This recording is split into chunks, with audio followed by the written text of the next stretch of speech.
Without objection, the chair is authorized to declare a recess of the committee at any time. I now recognize myself for an opening statement. Today, the Select Subcommittee welcomes Secretary of Health and Human Services, Alex Azar, the Trump administration's top health official. Secretary Azar, this is the first time you have testified before Congress since February. In the 7 months since your last appearance, more than 207,000 Americans have lost their lives to the coronavirus, and over 7 million have been infected. And all of us woke up this morning to the news that the first family and at least one of their close staff members have been diagnosed with COVID-19. And we wish for all of them a speedy and complete recovery. As Americans, we pride ourselves on being the most scientifically advanced nation in the world, with the best doctors and public health experts. We have led the world in countless medical breakthroughs, from inventing the polio vaccine to mapping the human genome, to battling AIDS and Ebola. That is why it has been so heartbreaking to watch the administration squander this legacy by refusing to lead, ignoring our scientists, and putting politics over the health of the American people. Let there be no doubt, the President's response to the coronavirus crisis has been a failure of historic proportions. COVID-19 has claimed more American lives in the battles of World War I, the Korean War, Vietnam War, Afghanistan War, and Iraq War combined. While the President claims that he saved millions of lives, more people have died from the virus in the United States than in any other country on earth. We have 4% of the world's population, but 20% of the coronavirus deaths. More than 140 other countries have all had fewer deaths per capita from this virus than we have had in the United States.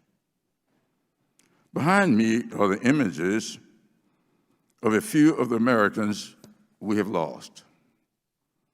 At my far right is Skylar Herbert, the daughter of 2 first responders in Michigan. Skylar was a healthy 5-year-old who loved playing dress-up and dreamed of becoming a pediatric dentist when she grew up. She died from the coronavirus in April. Next is Cheryl Fink Lally. At 81 years old, Cheryl was sharp as a tack, loved visiting with family and friends. She died in April after contracting the coronavirus. Cheryl's daughter, Allison Lally, told her mother's story to our committee in June. To my immediate left is Jason Hargrove. Many people like I saw Jason as he drove his bus. He was a 50-year-old bus driver in Detroit. He caught the coronavirus after being coughed on by a passenger, and many of us watched as he yelled out in disgust. He died in early April. Jason's best friend and colleague, Eric Coates, spoke to our committee in May about Jason and the dangers faced by frontline workers around the country. The final photo is Demi Bannister. Demi was a 28-year-old third grade teacher in my home state of South Carolina, in my hometown of Columbia. She tested positive after returning to school for training early in September and died 3 days later. Last Sunday, Demi's mother, Shirley Bannister, also died from the coronavirus. Shirley tested positive for the coronavirus the day her daughter died. Shirley was a 57-year-old constituent of mine and served as the chair of the nursing department at Midlands Technical College.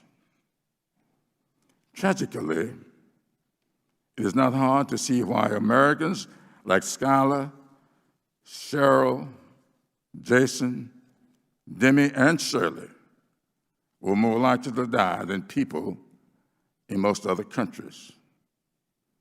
Even though the president knew early in February that the coronavirus was, according to him here, deadly stuff.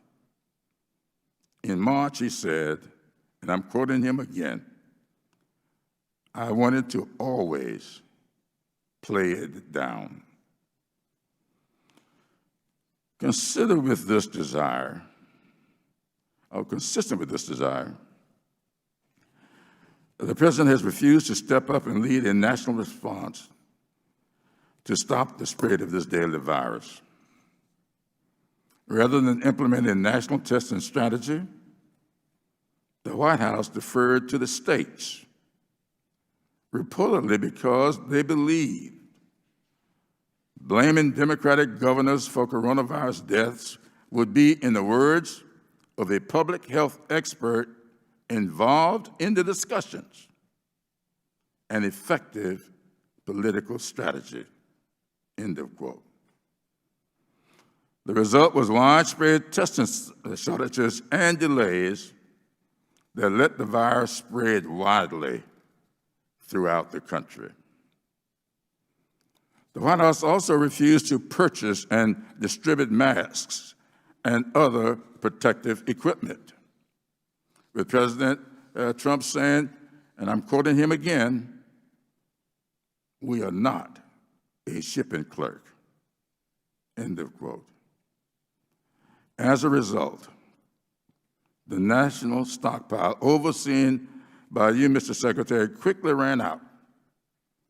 States were forced to compete for scarce supplies while first responders and medical workers reused old masks and wore garbage bags to try to stay safe. As HHS Secretary and the first chairman of the White House Coronavirus Task Force, Mr. Secretary, you should have been at the helm of an ambitious national response rather than follow the science. They tried to hide, alter, or ignore the science whenever it contradicted the president's wish to downplay the crisis for perceived political advantage. This morning, my staff released a report that I hold. This report identifies 47 separate times that political appointees interfered with career scientists who are trying to help Americans stay safe during this pandemic. 47 documented times. When the president complained that CDC guidance on reopening schools was, quote, and I'm quoting him, very tough and expensive. Very tough and expensive. How expensive was Demetrius Bannister's life when she went back into that classroom? After the president complained that testing was revealing too many new coronavirus cases and said, and I'm quoting him again, slow down the testing. HHS altered key testing guidance to claim that people without symptoms did not need a test, even if they were exposed to the virus. That decision was reversed only after this select subcommittee and many others objected. And when the president complained that the, I'm quoting him, deep state at the FDA was not moving fast enough to approve treatments before the November election, the FDA authorized plasma therapy over the objection of top scientists. Mr. Secretary, with the president, you stood with the president at the press conference and repeated false statistics about the therapy's effectiveness. Now the administration appears intent on politicizing a vaccine, with the president pressuring the FDA to approve a vaccine before Election Day and casting doubt on the agency's efforts to ensure that a vaccine will only be approved based on science. Now I know there are about 4 companies that have moved to a 3rd phase of testing. But I would hope that whatever they come up with, and I'm sure there'll be more than one vaccine, I'm hopeful that it will be a safe and effective vaccine. But even in the best case scenario, as Dr. Fauci said last week, most Americans will not receive a vaccine until mid to late 2021. That means Americans could be waiting up to another year to get vaccinated. I often share with the public that I was around during the polio vaccine. And I remember political decisions that were made for that vaccine. I'm sure many remember the Salk vaccine and then the Sabin vaccine. The Salk vaccine required a shot in the arm. The Sabin vaccine was a little drop of serum on a lump of sugar. Political decisions were made as to who would get the shot and who would get the serum.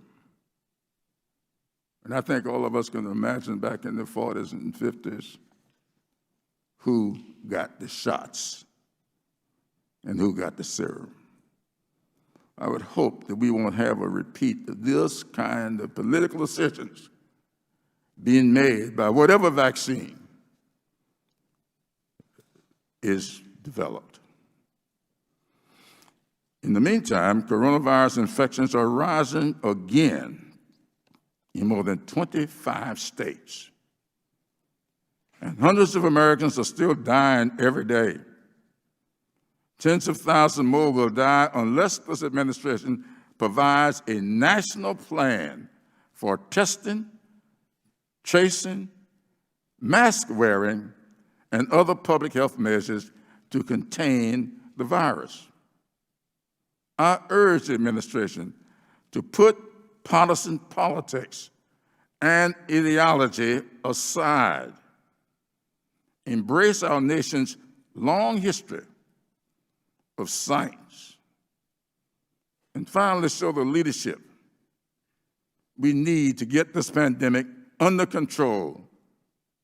We can't bring back Skylar, Cheryl, Jason, or Demi, or Shirley. But